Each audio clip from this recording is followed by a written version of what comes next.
Assalamualaikum warahmatullahi wabarakatuh. Kaum muslimin yang dimuliakan oleh Allah, menuntut ilmu adalah wajib hukumnya. Rasulullah SAW menyampaikan dalam satu hadis yang sangat populer, tolabul ilmi fardhotun ala kulli muslimin. Mencari ilmu adalah fardu hukumnya bagi seorang muslim. Ketahuilah saudaraku, tidak akan pernah mendapatkan ilmu orang kecuali dengan 6 syarat. Ala lang tanalul ilma illa bisitatin. Di dalam kitab Alala yang sangat populer di pesantren disebutkan di sana bahwa ketahuilah tidak akan pernah mendapatkan ilmu kecuali dengan 6 syarat. Du'ain wa firsin wa stibarin wa bulghotin wa irsyati ustadi wa tuli zamani. Yang pertama, du'ain, orang harus cerdas. Cerdas itu yang seperti apa?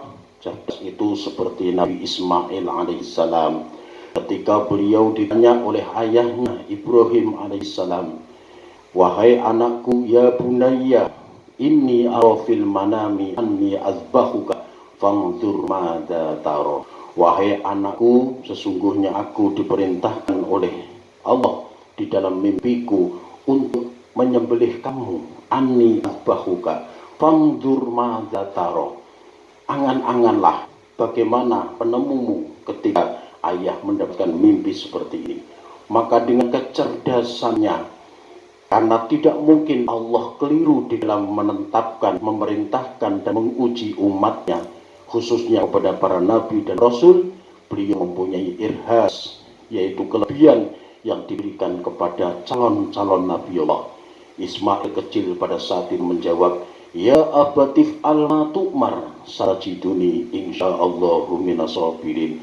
Wahai ayah, lakukan saja, karena insya Allah aku akan masuk dalam kategori orang yang bersabar. Ini merupakan satu indikasi bahwa Ismail kecil ini merupakan anak yang cerdas, di samping soleh tentunya. Wahirsin, yang kedua, mencari ilmu syaratnya harus semangat.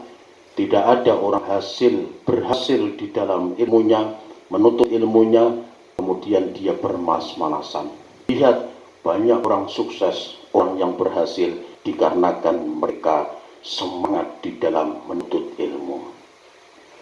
Kemudian yang ketiga, wastibarin, menuntut ilmu harus bersabar. Tidak ada orang sukses kecuali dia harus bersabar. Ketika dia gagal dalam satu urusan, maka dia akan terus berusaha supaya kegagalan itu menjadi satu langkah untuk menuju kepada kesuksesan. Imam Ibnu Hajar ketika beliau akan di pesantren, beliau hampir saja putus asa.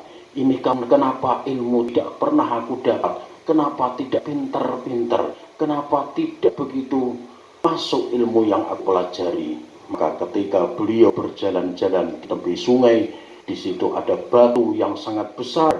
Ada tetesan air dari atas ke bawah menetes batu yang besar itu.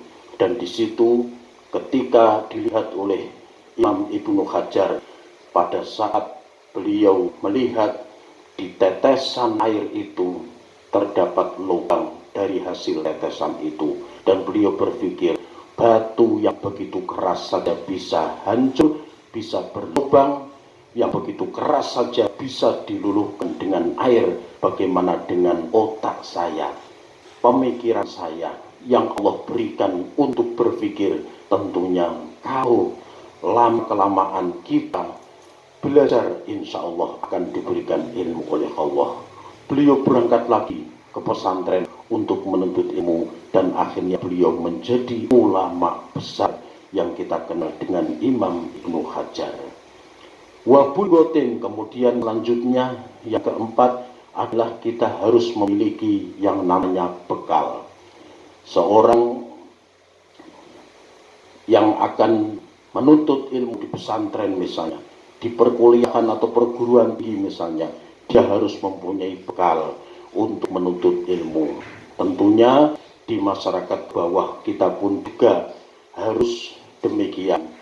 Misalnya kita masukkan anak-anak kita ke TPQ misalnya, di pesantren misalnya, tentunya kita harus bisa dan mampu serta mau untuk mengeluarkan sebagian rezeki kita untuk membiayai anak-anak kita. Karena dengan biaya itulah anak-anak kita akan bisa mampu untuk menuntut ilmu dengan benar. Kemudian wa isyadi ustadi. Kemudian yang kelima itu harus dengan guru. Wa irsyadi ustadi, dengan petunjuk guru. Seorang yang belajar ilmu tanpa guru, maka sesungguhnya gurunya adalah setan. Cari guru yang tepat, cari kiai yang benar, insya Allah dengan bimbingan daripada guru dan para kiai, insya Allah ilmu itu akan kita dapat. Kemudian waktu zamani, yang keenam adalah masanya panjang. Artinya kita tidak boleh hanya 1 tahun, 2 tahun kita menuntut ilmu, tapi harus masanya panjang. Misalnya dalam urusan sekolah formal ada SD, SMP, SMA, perguruan tinggi, S1, S2, S3, bahkan mungkin sampai pilek kakian S seperti itu. Nah, ini adalah merupakan bagian daripada syarat-syarat kita untuk mendapatkan ilmu yang sukses. Allah akan memberikan kepada kita prioritas bagi orang-orang yang menuntut ilmu. Yarfa'illahu alladzina amanu minkum walladzina utul ilma darajat.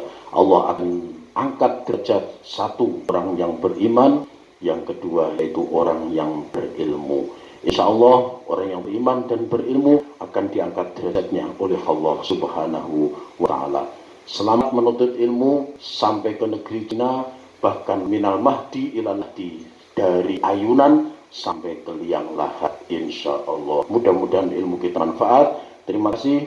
Mohon maaf. Akhirul kalam. Assalamualaikum warahmatullahi wabarakatuh.